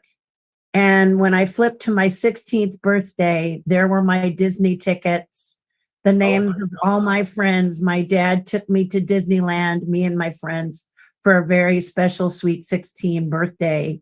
And everyone had signed the scrapbook, and it had little stubs and wrappers from things back in that time. And that to me is that I just couldn't believe it was there. I didn't even remember having documented it. And I think that's always a bit of a joy.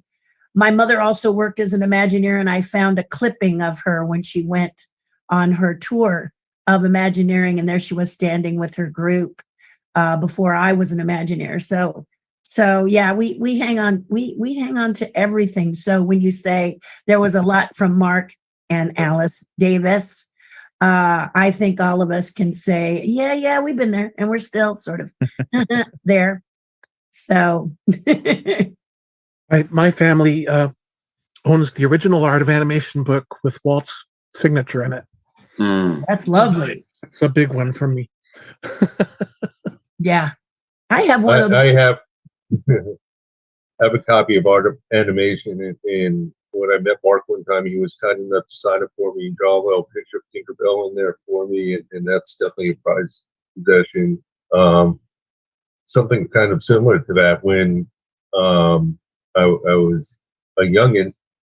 My parents had gone to take a trip up to Orlando, and they visited the Walt Disney World preview center before the park was open, and you could go in there and I guess see photos and articles and things like that. And I think there was maybe even a scale model, but of course, being Disney, they couldn't have an attraction without a gift shop. So there was a book that they brought back, which was like a little picture book, and I remember when I was a little kid, my brother and I were captivated by this book because it had images of these people that were called Imagineers, and they were, behind the scenes pictures. I think the other two was one of them, like hand painting the Wicked Witch from Snow White under black light, or a picture of an elephant in the back of a pickup truck going to the Jungle Cruise, and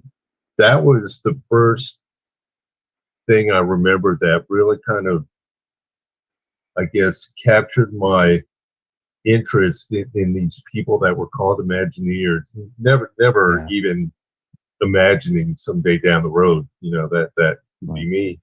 But after I did become get hired by WDI, John Hench was in town one time, and he signed that book for me, which I still have.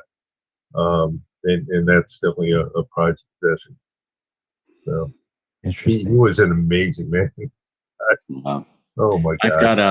I've got the pass with my name written in pencil from when I was 16 years old, and my dad drove me to the Burbank studio, and Ed Hansen was allowing me to come in to interview and show my portfolio and meet Eric. So this was back in like 73, 74. It was pre-Cal Arts. And so I went in and visited, and I saved those passes that I would get at the front gate. On the back, they had a map of the studio. And in the first one, when my dad and I were going to walk to Ed Hansen's office, the guard drew a little line on the map of where to walk and a little dot on Ed Hansen's office. And so I looked through some of the scraps that my parents had saved from those days and found the early one. And so, yeah, that's definitely a treasured item. And gosh, getting to meet Eric and then, mentoring and all the stuff that happened, and then Cal Arts happening later and everything. It all started with just my dad driving me down to meet. Jerry, I had a similar experience coming out to California for the first time. Eric had come to my art school in Chicago, and it said, if you ever get out, give the studio a call, get in touch with Don Duckwall, which we thought was a joke. We thought it was like some inside joke. It was on the check. I know. But I remember coming out, and it was one of those Burbank days. This would have been like 73. Yep. And coming out, it was one of those Burbank days that was like 100 degrees in Burbank. And I came into the studio, when Eric met me, and the temperature seemed to drop degrees when I walked into the studio, mostly because of all the shady trees. But I literally was looking to see if there was a glass bubble over the studio lot that was climate controlling the temperature inside the studio. Yes, the magical dome. Yeah. I really thought it was so hot, and now it's comfortable. Looking around. Yeah. For me, I have a letter from the studio, Disneyland, and Disney World, all saying thanks. We're not interested in hiring you, but if you happen to be in the area, please drop by. And then the fourth letter, happily, was thanks for meeting you, and when can you start? So I was my collection of stationery. Yeah. Well, here's the thing. So we're at 9:00 Eastern time. Oh my goodness. And you all have been so gracious and wonderful to be here with us and to celebrate this 1 year of this podcast, and where we've got to get to know y'all and just hear your stories and been inspired by them. And what a year it's been for us. And we just want to thank you so much. Now, here's the thing. We're going to keep going, but we respect all y'all's time. And thank you so much. So if Barry, I'm going to defer Matthew, Barry. Jeff is saying if you have to. What go, I'm saying is, we do have. If you're tired, leave. We do have some more questions. We got a little bit more time, but if you got to go, we would love to have you back. Yes, but we don't want to suck your energy. What did we say earlier? So, it's like it's only you're 8 not o'clock here for here. us. We're here for you. And so we want to be Jeff, while we're all here, we should applaud your anniversary. Congratulations. Absolutely. But we want to be a podcast where you feel when you're on our podcast, you feel you feel energized. You don't feel drained. And so with that said, we would be a bad podcast if right here, right now, if we just said, well, can you just stick around a little bit more? No, go ahead. You got a family, you got a life. Go ahead, do what you got to do. And we would love to have you all back. But this anniversary, this isn't a place where you have to outdo each other. Oh, I got to be the last person to get off. No, go. You got a family, you got stuff to do. You're tired. To interject here really, really quick, guys. Sorry, we actually do have a viewer question. A viewer question, you said? Yeah. Yeah. So Okay. we had a viewer question just come in real quick. So all of our Imagineers, cast members, animators that are here tonight with us, do you guys get together often with like fellow cast members, and you just sit there and reflect and Great reminisce? question to end. I love that. Whenever we Imagineering alumni lunch about every 2 months or so out in Burbank, and that's a great way to catch up on people you haven't seen for a while, or sometimes people like Paul Osterhout dropped in about 2 months ago, and I hadn't seen Paul probably in 6 years or so. You keep in touch on Facebook and stuff, but if they're in town, it's a great way to get together. And sometimes you work in a silo and you don't know people from another project, and you just end up sitting next to them at a table, and all of a sudden, oh, I didn't know you worked on that. So for me, I enjoy meeting people sometimes again, sometimes for the first time.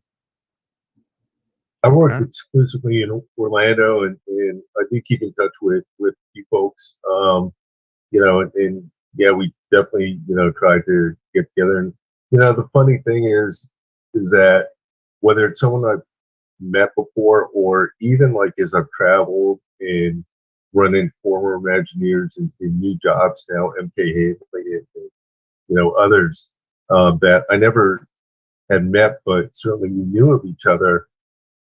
It's kind of like being in the mafia. You're in the family, Yeah, I like that. You can start a conversation like you've known these people like forever, and it's so much fun. It's really kind of a cool fraternity, and I don't think one that any of us take for granted, to be honest. Right. Yeah. I was out at the retro. I was at the Retro Magic event in Florida last year, and I'd been to a couple of them, and it was just great running into each other and seeing Bob Gurr and Tony Baxter and on, and Paul Osterhout, and it was interesting. The people that ran the event said they mentioned on the last night. They said we've kind of been remarkable. We've been watching this, and as each Imagineer and animator, etc., goes up and presents, it's like all their other peers they're in the audience listening to them. It's like all of you are enjoying each other's presentations, and we did. It's like we didn't want to miss anything, and we would all sit there for each other's presentations and just loved it. And they noticed. They went, "You guys really hang together," and it was fun to feel that family thing going on. And as a podcast, I will say some of the best conversations we've had are ones where talk about when you hang out with each other and you're like, oh yeah, I was just hanging out with so-and-so. And everybody's always respectful. Nobody ever says anything, well, that person, no, it's never like that, but it's always just, hey, I was just hanging out with this person or that person, and we had a great time. And it's just lovely and wonderful to know them. And gosh, is it just a good conversation that we've all had with a lot of you for that reason itself. That's why I think this is a great question to ask, is like, well, what is it like when you all hang out? Because we don't get to see that stuff. And when you come on like our podcast and you tell these stories, they're just wonderful because we get to, they're always respectful. They're always great. And a lot of times these aren't the kind of conversations you hear on other Disney podcasts.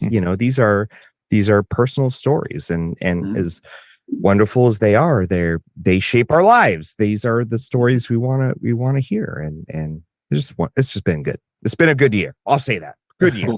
I've loved all of our episodes because we usually talk to somebody, and during the episode they'll bring up somebody else, and then somehow Barry's able to get that person on a later episode. And like, oh, we like Jeff was on and we were talking to Terry, and then like, oh yeah, we had breakfast together, and then Terry, you were on talking about working, with Rolly Crump, and then we had his son Chris on a little bit later, and we were. It's so cool how we do get these interconnected stories from listening to all of you. It's wonderful, and it's been it's. Hey, let's let Barry. I see Barry. Here's something that is really going to blow you away. Philo and I have known each other since we were 17 years old. Whoa. So we have done the Rocky Horror Picture Show together. We built all the outfits and did theater with for 2 years. In fact, when the question was asked, had you ever drawn certain things? I remember that beautiful program cover you did of Frankenfurter when we were doing the program together. We worked at Hanna-Barbera together. he managed to get me my first voice and puppet gig. And then we would just go back and forth and support each other in a multitude of ways. And we've been, these two little bear cubs that just keep bumbling and bumping and going away and then coming back. 47 years, kiddo. Yeah, we did. We built Darth Vader, Chewbacca, Jawa, and a rebel fighter, and stood in front of the Chinese theater and got $5 a person to take pictures in front during Star Wars. Headed off about 5 pounds every time we did it. Yeah. We just kept, we were these creative people that, and it might be now that we have a little bit of space between us, but Philo, I illustrated a book, and the author is back in the Midwest, and Philo came down to see us then, and it was a really lovely reunion. And then Bill Farmer, you did a comedy show in which I really enjoyed sitting there and watching Bill Farmer's comedy. What was that like? I got to know a little bit. It was. I kind of want to know this. I got to tell you, the best thing about it was that it wasn't dirty. Yeah. Well, of course not. It was, because you were at that place, and a lot of times when you have comedians at night, they go to that side, and I was really grateful that your stuff was like funny without, cheating.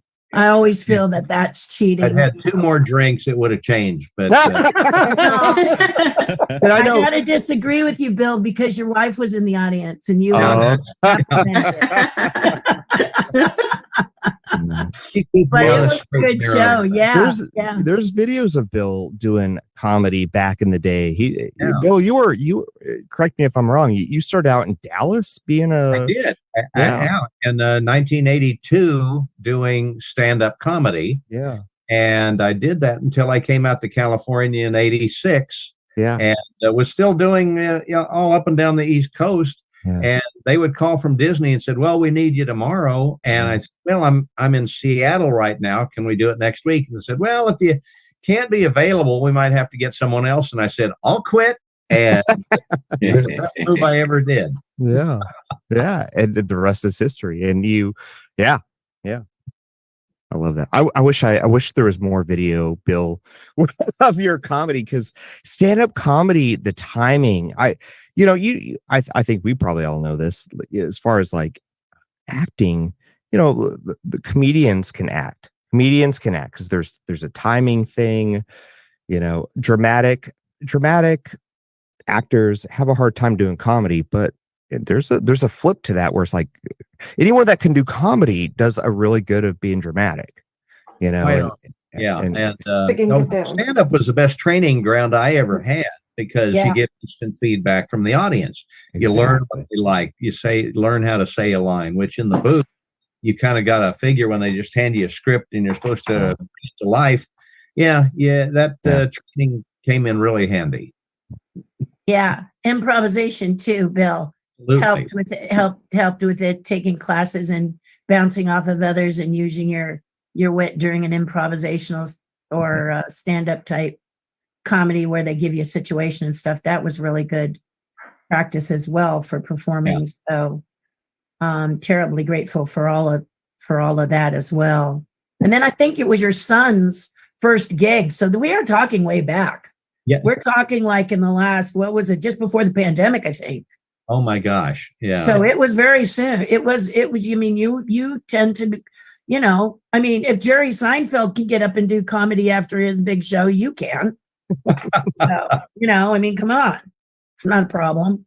Once a comedian, always a comedian in one way or another. Yeah, you kind of learn it, but you get rusty. And it's like it's kind of, yep. Still every once in a while. Yeah, you got to get up and have a little fun. Mm-hmm. Mm-hmm. I need to go. My photographer that I'm waiting for is here. So thanks so much for inviting me. And one quick thing. One of the things I enjoyed about your podcast was you had good questions to ask and you had done your research. Because I've done others where people just say, "So tell us about yourself." And as everybody said, you don't tell the same story over and over. When somebody asks you a question and you have to actually stop and think about it, I said, "Oh, the guy's done his research." That makes it, for me, more engaging that you're talking to people who have some interest in what you're doing and not people that are just trying to fill an hour. So just wanted to leave that thought with you. Appreciate it. But I Right. mean, it's Thank very you so difficult much. not to have good questions for a guy that, designed submarines and was a criminal mastermind as a younger person. So we appreciate you being on. The king of the LAPD right there. Well, it's so Yeah. funny about. Oh, go ahead. No, I was saying, it's your career takes so many things. I started as a nuclear submarine designer, and now I drive around for the LAPD, and in between I had all those years at Disney. So I'm just trying to figure out, my life is like throwing spaghetti at the wall, and there's the roadmap to my career. Quite a jump, I would think. And it's so fun. Well, take care, all. Thank you, Bill. We Take appreciate care. it. Enjoy your close up. Take care. Thanks. Bye. And So, again, so what I was gonna say is, Jeff brought up a good point earlier, and when I'm looking for guests to come on here, it's not because you work for Disney. Yeah, that's one of the things. Is the main thing is that you all have a story to tell. A lot of times you don't get to tell the story, and I feel like there's always someone behind you that has a story to tell. You may be the lead animator in something, but there's 4 or 5 people behind you that also have done something in the movie themselves. And I just feel that one of the big things is that looking at it as, okay, everybody's in the Disney fabric, but where are they attached to the fabric? Are they, animators? Are they Imagineers? You're still under the umbrella. It's where you fit in, and that's what we try to do here on this podcast. Because, say we have Jerry on. So Jerry worked on the Brave Little Toaster. Okay, Jerry didn't do it by himself. Who else was on there with him? And why? and then we hunt them down. And we find them, and then we interview them, and then it's a great conversation. Everybody loves it, and there's all we say is, Jerry was on her. Oh, okay. Well, no, just kidding. We don't do that. But but the thing is that your stories are remarkable, and it's great to hear about your time in Disney, your time in working, working with Imagineers or working on a movie or something like that. And it's great because everyone's story, like Jeff says, story shapes life. And that's basically what you guys do. And I am so appreciative to hear your stories. I know the listeners are. And I want to ask one question here. And everyone needs to answer. So if you're a guest here tonight, everyone needs to answer. What is your one word to describe Walt Disney? I love it. I love that question. Oh my goodness. So Joseph, I'll start with you. Genius. Okay. All right, Terry. Walt Disney. One word. Open. Okay. Philo. Brilliant. All right. Bill. Explorer. All right. Jerry. Caring. All right. Brian. Innovator. You All took right. my word. You can duplicate. There's nothing wrong with that. You can David, steal. just say it in a different language. We would know what it meant. So Innovator. How about that? all right. Jeff. Resilient. That's interesting. It's just it always goes back to one man, and it's just one man who bet on himself and gave the world one of the greatest things that they can do.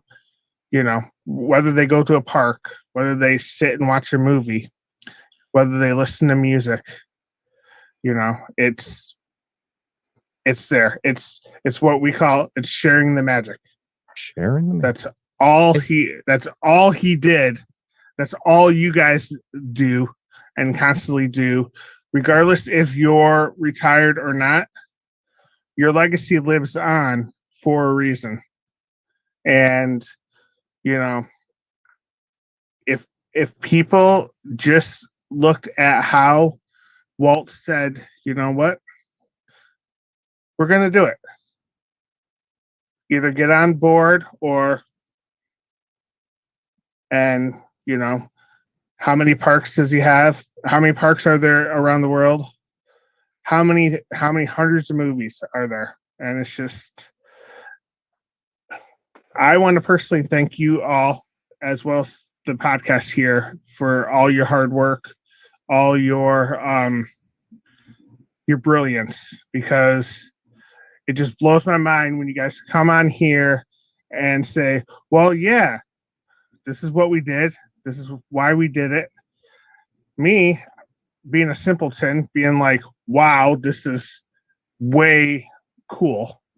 I mean, Jeff, how many times do we just, at the end of the podcast, Matt, you can say that too, are we just blown away by, and then of course we have to say, oh, we have to have you back on again. So, which we do have to have. None of us would be here if it wasn't for the fans like you as Absolutely. Well. And again, something else I don't think any of us ever take for granted. So, we appreciate you, I think, as much as you appreciate us.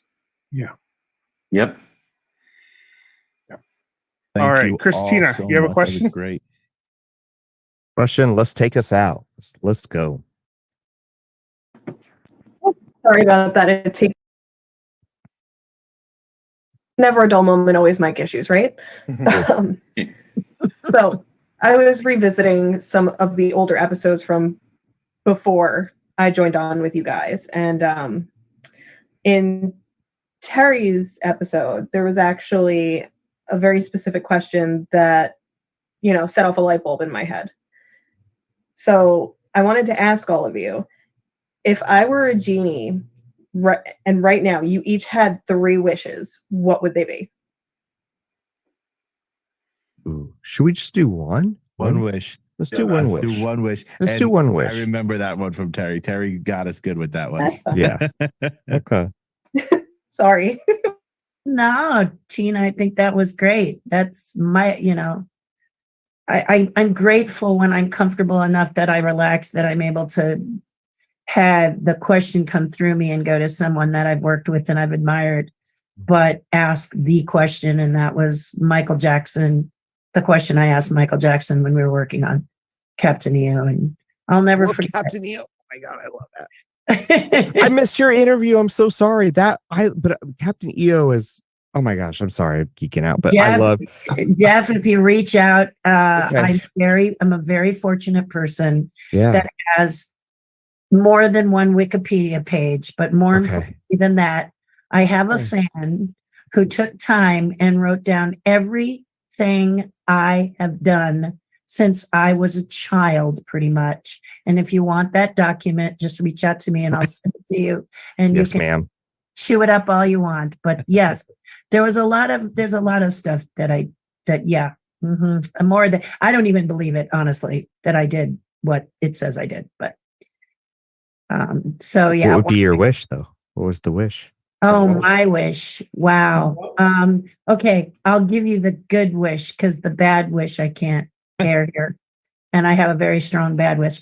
So I will stick with the good wish. But the good wish is to as a retired person, travel the world and help others to do as I have done and to help give them a leg up, because that's what brings me the most joy, is having someone tell me I can't, and I turn to them and I say, I can. So that's what I would like to do. But before I go quiet, I would love to hear what your superpowers are. Oh. Everyone's a superhero, so what's your superpower? I'll kick it off by telling you that I can ignite wet gunpowder which means that if you are stuck and you don't know how to move forward in your chosen profession or your desire, I'm the one who can light that. And then you go on, and sometimes I don't ever see you again, but just hear about how well you became a firework. And I have so many fireworks that are up in the air now, and I'm so grateful. And I don't remember what I said to help them get there, but I'm glad that I was an instrument to help them get there. Terry, we got to talk, Terry. Aren't you sad you missed Very it? nice to meet you. Very nice to meet you. I'll say that. Very sweet. I love it. Anyone else want to share? I know we're kind of wrapping up. Anyone else have that one wish that's like just burning, or that maybe that one superpower that Terry's talking about? Well, if I can bring some peace to the world, I want to do that, especially, and do it with my art. Yeah.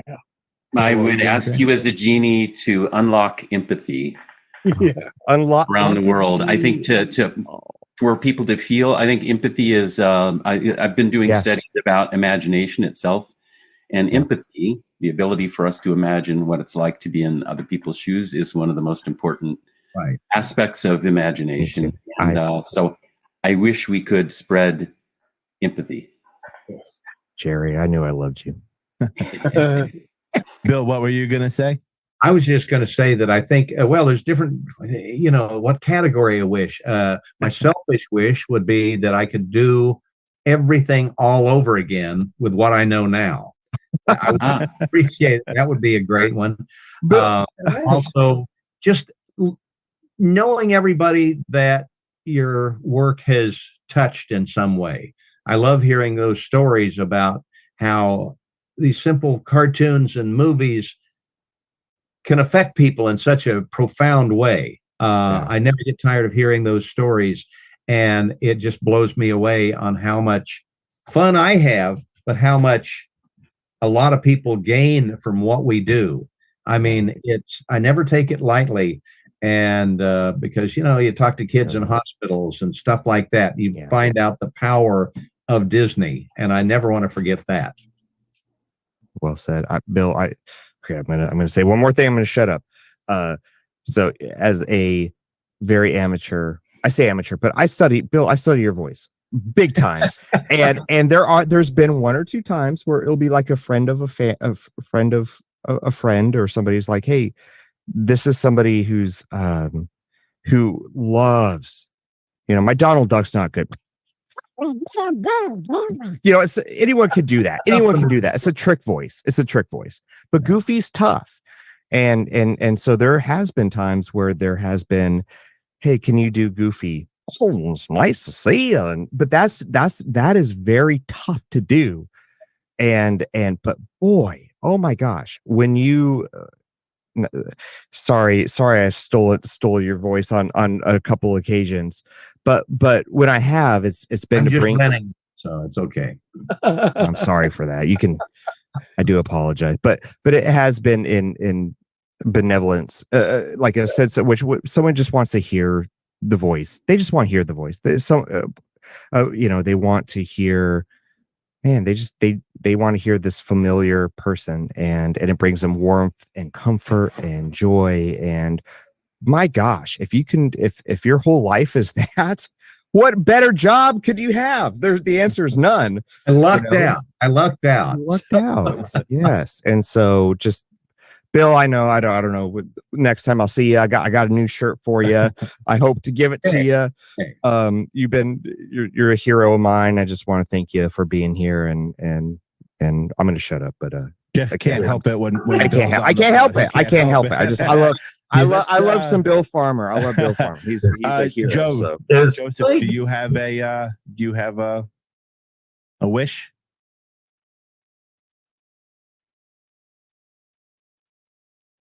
I'm pretty content, to be quite honest. I'm kind of on the same road with Terry. I've had an amazing life, and certainly nothing I planned. And I've had great opportunities to be with some incredible people, and constantly, it hasn't stopped. And that's, I think, the joy. But I think that I like to think that my superpower is bringing joy to people. Yeah, like it. And his wish is for a decent pumpkin to carve. That too. All righty. Jeff, what about you? Do you have a wish for us? Yeah. So it's rather altruistic, but for anybody in the world who has an idea, some sort of crazy thought, some sort of dream, and they find themselves sitting on their park bench or worse, stuck on that park bench because they're too afraid to fail, they're too afraid to get up and risk taking action. I would just love to see people start changing, maybe not the world, but at least their world by being less afraid, taking action, and seeing what's going to work and what's not. I think too many of us are just sleepwalking through life and staying stuck on our proverbial park benches. Absolutely. Yeah. Brian? Before I get to my wish, I would I want to kind of extend back to the conversation about, like getting together and everything, what we talked about and all that. I don't know if any of y'all are here in Orlando, but if you're not, or even if you are, okay, cool. I would say, I hope, if you make it back here, there's a way that we can connect. I would love to go out with any of you and have a beer, and I'm sure we would just like laugh our, well, I was going to say B word, but we would laugh a lot and have fun. Because again, a lot of you, your names precede you. I was only an Imagineer for a few short years, and this isn't my main wish, but I guess if I could have, had the good fortune to have stuck around longer than I did. I mean, the short time I was there was just freaking amazing and gave me a lifelong worth of experiences and just joy. But as far as my wish, I'm just going to go straight for the unlimited money and lots of chocolate. So, I just want, give me lots of money and chocolate and I'm good. But I just feel very lucky and blessed to kind of be in this fraternity and kind of have hopefully done the thing. And now, that I'm, like I said, to start teaching the next generation, it's, it's so cool. It's so cool. And hopefully, teach them right, go out there and make amazing magic, better than any of us ever did. So, yeah. All right, David. A final wish of the night. That it's 6:30 and it's time to close up. Closing time. Good song. Do we have a wish, David? No, I think it's all been said by the other people here. I share many of their thoughts and I'm good. Okay. You know what? That's good to be able to say I'm good. Yeah. I'm enjoying what's going on. Yep. You can't beat that. So if you don't have the wish and you're like, I'm good, that means you're living it. So that's awesome. All right. Just build the villain park and we'll all be happy. All right. So with that, we're going to go ahead and wrap up this episode. We do have a couple greetings that were sent in. We'll go ahead and put that on the podcast portion of them. Matt, who are they from? So we're going to hear from Dave Bosser, Didier Gez, and we have a special video from Dave Alvarez, or I guess Kermit the Frog, because if you see the video, you're going. Bill, don't watch that. I did enjoy it. No, I did a goofy puppet. I have a puppet. He did Kermit the Frog. It was weird. It was okay. It was fun. They're a good group together, Yeah, it was. So sorry, it was weird. Weird is the best. All right. Puppetry is weird. Yes. I mean, I don't care. Whatever. I don't. Yeah, and he and Dave was a recent episode as well, right? Yep, Dave's has not released yet. It will be coming up in the near future. And you'll have to find out if I'm on that one or not. So, It's like a new all game, right. Barry. So, All right. again, I want to thank you all for jumping on with us tonight and helping us celebrate our year celebration, our anniversary here. And so Terry, Philo, Bill, Jerry, Brian, and David, and also Mel and Bill, Cotter, and Donald, who left already. So we want to give a big shout out to all you guys for coming on, and Jeff, because it looks like Jeff Barnes left as well. So thank you for coming on. Thank you for being who you are, being authentic, doing the work you're doing. And from the bottom of my heart, I'm just happy to know you guys, happy to see what you guys have done. You guys have enriched us and educated us to the brim, and you guys are welcome on anytime you want. Thank you so much. Much appreciated. Thank you. Yeah. Thank you for having us. Thank you. Yeah, thank you for all having for us. being here. Thank you for being here. Thank We you. appreciate it so much. Congratulations, man. Y'all get some Thank you guys rest. for- Get some All right. rest now. Y'all too. Kept you Have a late, great so one. let's get some rest. Bye, All right. everybody. Good night, guys. See everyone. Bye. So yeah, we will we'll play the audio messages that we have from Dave, Didier, and Dave. We have two. Barry, do you want to do those now on the live, or do you want to just put them onto the podcast recording when we release it? Barry. Sorry. Would you like to play the recorded messages now? Because Brian can do that. Which also big shout out to Brian Sparhawk. You may have just noticed his name in the black box in the bottom. He is definitely a big part of the podcast. Yes, he he did is. not have his voice on because he is the man behind the curtain doing all the producing for us right now, making Thank you, sure that the Brian. graphics are going up and everybody's in.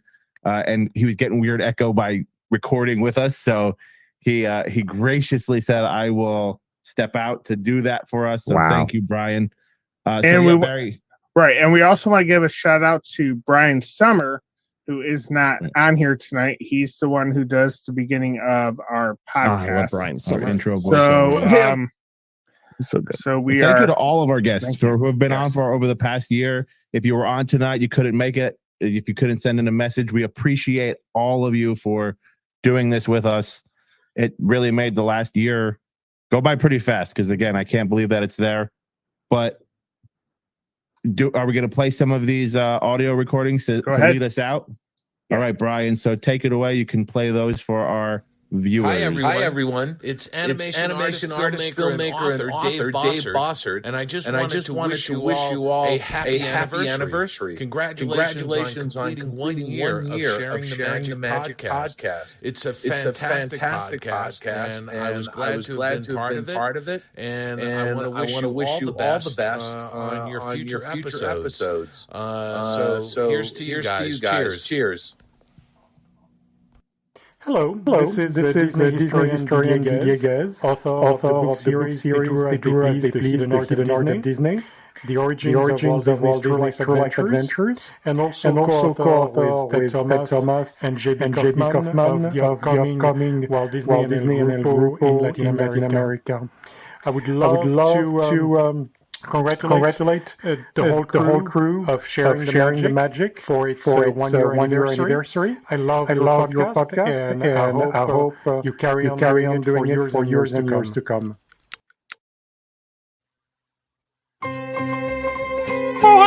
Oh, Bernie Frog here. Listen, Dave already be here today. I know that he says hello. And, you know, congratulations, people. Thank you for sharing the magic. Literally sharing the magic. And thank you for having us on your show. It was a great pleasure to be there. No, thank you for a frog. Yeah.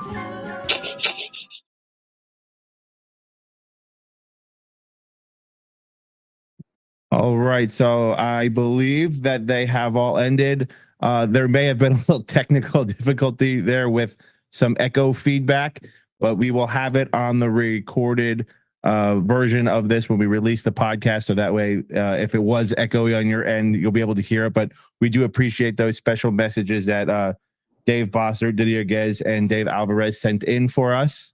And that was a wonderful night, Barry. Thank you. You know what? I want to thank you for putting this together, right? You started the podcast. You reached out to us to begin everything. I know what you're going to say, because I could see your face. It's all of us. It's you guys.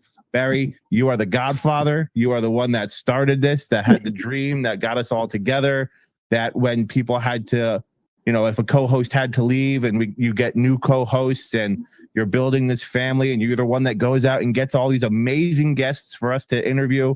And for personally, I just get to fanboy, right? I'm literally it's like a one-on-one conversation with these pretty awesome people that I would never have gotten the opportunity to speak to without you doing whatever magic you do behind the scenes. Because for those of you listening, you have no idea. We get messages from Barry's like, I just got this person for this day, and I got this person for this day. We're like, okay, Barry, I don't know how you're doing it. Jeff said it earlier. Maybe he isn't going out and hunting them down and finding them, but he does. And Magic. And we have some great people already lined up. I think you said we're going into October already. So yep. Yeah, Barry.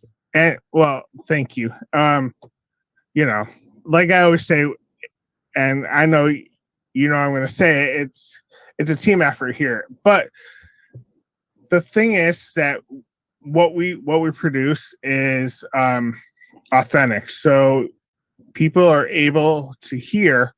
And Bill Cotter, gave us the biggest endorsement that we could have by saying, we give good questions. We know who our guest is coming in. We don't shadow box. We sit there and we go toe to toe with them and say, okay, we want to make sure you're engaged enough to be tuned in for the whole episode. You're not going to get the fluff. I do ask I ask the question I ask every time, how you got your start in Disney and thing. Great place to start every time, Barry. We always like to line up the tee ball to let them hit it, and then as soon as they hit it, we move the tee, and then we bring in Doc Gooden, and he's pitching, or Roger Clemens. And then, Barry, I always just thought you wanted to know. I didn't know you were doing the ropey dope to him. Like, hey, look over here.